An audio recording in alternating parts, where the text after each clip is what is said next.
こだ。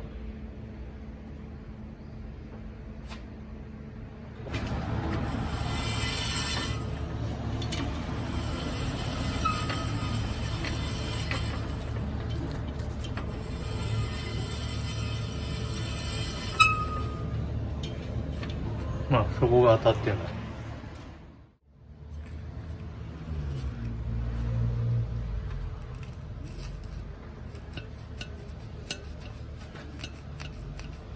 あ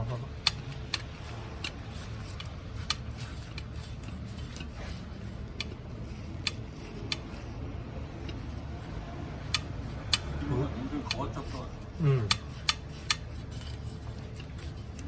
つけるときに倒して焼いちゃったか。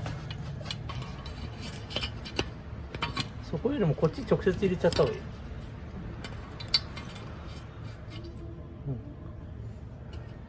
ていうか表面動かすよりも、あ、これで大体平行になっあ、そうだね。た。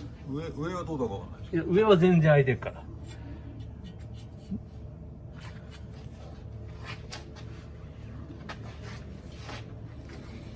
かすり音もしない。